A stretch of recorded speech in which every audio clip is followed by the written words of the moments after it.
my mind keeps like blowing up with excitement and joy. I have to ask, is the bird in the background like a Floridian bird or is that a pet bird? Or It's a dog. what? Yeah. It's a dachshund. Yeah. I'm sorry.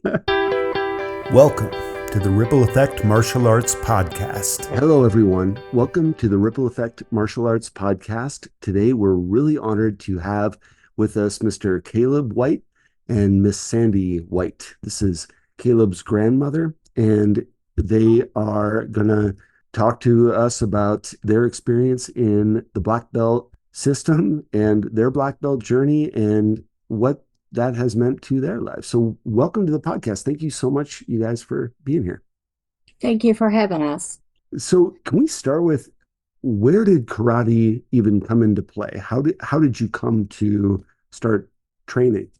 So when I was little, I have like videos from when I was like a tiny kid, around 5, 4. I used to watch like Ninja Turtles and then like combat things. And I was like, oh wow, I want to be like that.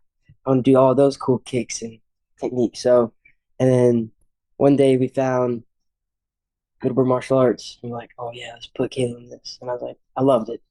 Caleb Best was thing. 5 when he started into martial arts, and they are Tang Sudo, which I know is a little different than what you're used to. But he started when he was 5. And Master Lappin would always say, Caleb, what do you want to do when you grow up? He said, I want to be a master. And from the time he was 5, he's always said that. So he's So 14 now in second degree and continues to keep going. so for anyone who doesn't really know, what does that mean to be a second degree? You're in your first degree black belt. It's about 4 years of training. What goes through your mind going, well, I'm going to continue and earn a second degree? Goes to my mind probably the challenges that I'm gonna face while trying to earn. Yeah, most likely challenges, stuff like that. And the requirement. Yeah. So, what you're required to do as far as your training, still 2 classes a week plus community service hours, Just remembering everything. It's probably remembering. I don't know how he remembers what he does. It amazes me still. I agree. It is amazing. And sometimes we kind of draw an analogy to high school, college, graduate school. There's just so much that goes into it because if, for anyone who hasn't earned a black belt, would you say, either of you, it takes a lot of effort, right? There are a lot of requirements just to earn that first degree. It's a lot of family involvement, commitment, time spent, lots of practice and tournaments, and it has to be a family affair. It's not just him, it's us as a family, as part of his journey. Can you talk a little bit about that family commitment part? How has your family supported you in your black belt journey? So, I had a lot of like, because of my dad, I used to like, I didn't really have a father figure. And so having my whole family around like gave me a boost of encouragement. And then them coming to the tournaments, regionals, just watch me do my demo performances, taking me places for them. It just gives me a lot of confidence and encouragement to continue. His dad is in his life, but his dad had a car accident when Caleb was 2 and had suffered a severe traumatic brain injury. So Chad's ability to be a father is not what a normal father would be. I said, I have 2 teenagers again now. So I've got Caleb and I have Chad, which is his dad. But Chad goes to all of our competitions. He still supports him and is there. Him and his mom and his stepdad, we do things as a family for Caleb. Do you feel like Chad, your dad, derives something from your accomplishments as a black belt? I mean, emotionally, let's say. He comes to your tournaments, he probably sees you in classes maybe and at tests. He might see you teaching other students. And I'm a father too. And when I see this in my kids, it's just incredibly powerful how much it means to me. And I bet to your dad too. He's very proud. That's why we chose when I talked to Master Macy, talk and Chad, his dad, goes to a rehab facility twice a week for people with just traumatic brain injury. And when I knew Caleb still has 2.5 years to test for third degree, but we were trying to figure out what project he could use for his community service hours. And I talked to them at Brooks Clubhouse and I asked them, would they be willing for Caleb to teach a white belt class? And she's like, well, I don't know. We'll have to get permission. So she had to do her, approvals. Then I talked to Master Macy and asked her what she felt about it. And she was at all of it. And so Caleb's already had 2 classes and they achieved their white belts. I've got pictures of them throughout that project process. And the one lady, How are you? no, they can't see you. Chad's saying, how are you? Hi, how are you? Hi, good. How are you? Good. Good. Nice to see you. Thank you. Thank you, he says. So when I asked, if that was a project that we could do, because it was meaningful for us to help give back to people that are in Chad's situation. And Caleb taught his first session, and he's got 2 more classes at the end of the month with another group of people. There were like 23 people Oh yeah, there's that achieved their white belt. The director said she had never seen a class so engaged in what he was showing them and their involvement. And even though their mobility was limited, some of them sit, some were in wheelchairs, but yet they could tell the magic words and how to show respect. And the director said she'd never seen anything like it. She was so pleased with it. So Master Macy volunteered to donate the white belts, and we had certificates printed out to them. So after their sessions, they could recite, the magic words and how to show respect, and they could do the first 4 moves. And then Caleb was able to hand them a certificate, tie their white belts on them. And one of the ladies said, I can't wait to show my daddy. oh, yeah. That hit my heart because I understand as a mom of Chad, and Chad said even to me, So, we plan to do it again, 1 more session this year, and we're going to do it again next summer. And that'll go towards his third degree black belt community service requirements.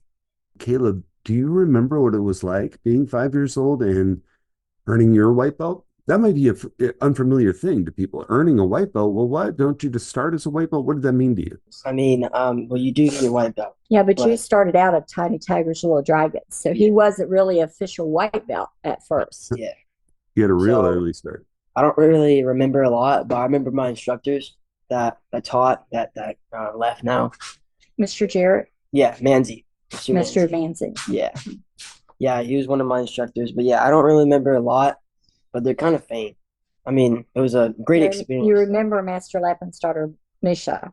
Miss Misha. Oh yeah. Misha, those people stick out in his mind because he was so young and they molded. And I told Master Lappin, I said, he is where he's at today because of your leadership and your commitment and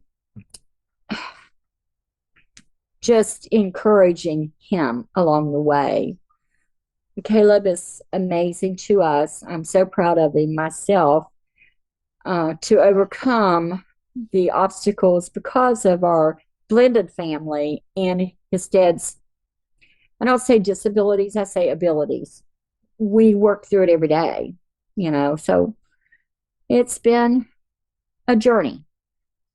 I think that the way that you are speaking about each other and to the people that you know is really reflective of the black belt mentality. You have to learn to communicate, right? What do the magic words mean to you, Caleb? Shows that you respect your everybody actually. So saying yes, ma'am, yes, sir, no, sir, please, thank you, you're welcome, stuff like that. That just shows that you're willing to give respect. And if you want respect back, you have to give it to him first.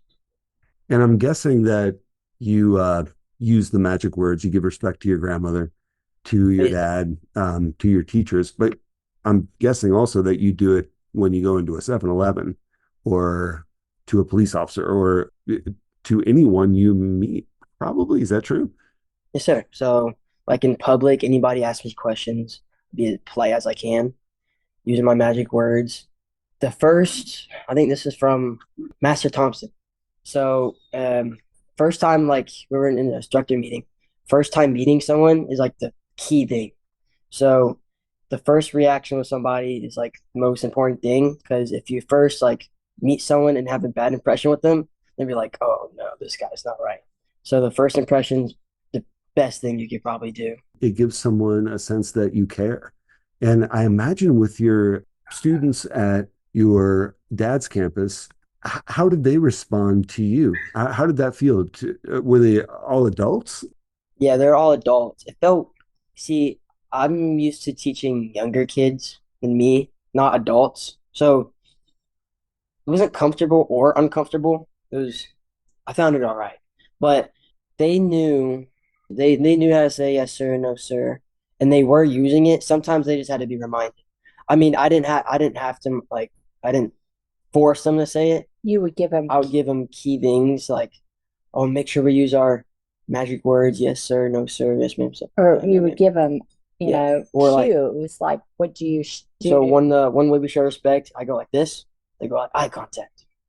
Now the second way we show respect, listening the first time. Like, yeah, there you go, good job. So just little trying to think of the word. Cues. Yeah, cues. These are all people 17 and adult that are in this rehab facility. Chad was 32 when he had his car accident, his dad. So Caleb doesn't remember Chad any other way than how he is now. So Caleb's been around it all of his life, more or less. And I think that's why he is able to communicate well with these clients because they're not really patients because it's not in a house facility. It's a volunteer group that goes there.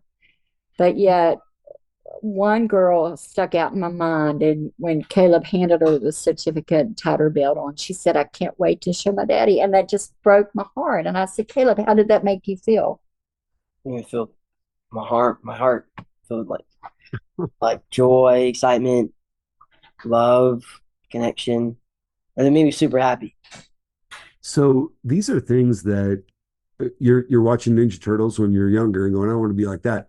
That's everyone, right? That's me too. I'm way older. Way back when I was younger, I saw Ninja Turtles and all that stuff, and I wanted to use my fists and feet, right? Love, connection, leadership. These are things that didn't necessarily stimulate me, but you know, were just part of the experience of earning a black belt and becoming part of that community. Oh, how do you feel about taking not just your physical skills, but your mental and emotional and social skills out into the world? Just like in the karate studio, basically, I just treat everybody with respect. Um, yeah, I'd be as kind as I possibly can, stuff like that. Treating people equal. Yeah, equal. And that is probably something that you experienced in the course of your black belt experience as a student and a teacher. There are people with differing abilities, right? Differing ages. How does that work? What is that like when you are in front of the class and there are some students that are really struggling and some that are way ahead? How do you deal with that? If I had SWAT members, higher ranking SWAT members, like black belt almost, I would see if they can take the people that are going a lot faster than the other kids, and I'll take the other kids. So it's like almost same class, just parting it. Stuff like yeah. I've watched him with a couple people there that have some learning disabilities, and I'm kind of at awe at how he handles himself with them, the patience he shows them, to get their attention. He doesn't get frustrated. He'll just say, no, let's do this, and he gets their attention back and they respond to him. And I think it's because of his experiences with his dad. He knows how to try to interact with them, and it doesn't scare him. It kind of gives him the opportunity to help them succeed. You can tell right now, Caleb, that you have poise. That's kind of a weird word, but you demonstrate it right now. Your grandmother said you're not afraid, that you listen, that you're able to deal with different challenges that people can have. And I can tell that just by the way you're sitting and talking and looking right now. And that's something that for me, it was developed. I wasn't born with it. And the black belt training helped develop that really measurably. Do you feel like that? Or have you always had this kind of poise, or has it grown in the course of your training? But I would say it grow, get stronger, and learning more. Learning more is a big key factor how I've grown. Because when I was lower ranks, I was very immature. I was not crazy, but I wouldn't focus well. And over time in ranks, I have matured, which is a great thing. What you said about drawing in SWAT members, which to anyone who doesn't know, what is a member of the SWAT team in karate? Swatting is just, we used to say CIT, certified in Instructor training. Yeah. Mm-hmm. So it would be GUPs, which are like not black belts, helping out in class. And that's basically swatting. So lower ranks helping out in classes. That's about it. And it takes a leader to assign a SWAT role, right? You have to say, hey, this person needs help. Can you go help them? That's leadership. What is that like for you? What goes through your mind when you say, hey, I need to not just do it myself, but I have to have someone else help me out? So it's almost like a captain on the ship. You have to assign roles because some SWAT members don't know what they're doing. So you have to step up and be that leader to say, hey, you guys do that, and then you do that. So it's almost like a captain role almost. Give them specific jobs to show you do this or that. Yeah, which is so meaningful. And that's so important. As you continue to train and toward becoming a master, what else do you see happening in your life? What you first wanted to do, but I don't know that he always said he wanted to be a veterinarian. Yeah. But I don't know as he's gotten older, he has changed his idea or not. Also, becoming a master, owning a studio was one big thing I wanted to do. And just now that I'm teaching a lot more often, I love to teach now. So it's hopefully I get to teach more, and I like traveling. I'm on this demo team, which is called Harang Dong Li HDO. It's a world demo team, only like around 30 people on it around the whole world. And just traveling around the whole world, meeting different World Tong Sudo Association members is awesome. It's like instructors, how instructors teach differently, cool drills they do. It's awesome. So just my mind keeps like blowing up with excitement and joy, learning new things, which is just awesome. So one day I'd like to actually instruct for HDO, meeting new people, instructors, and yeah. Thank you for listening to the Ripple Effect Martial Arts Podcast. Find podcasts and more at rippleeffectmartialarts.com.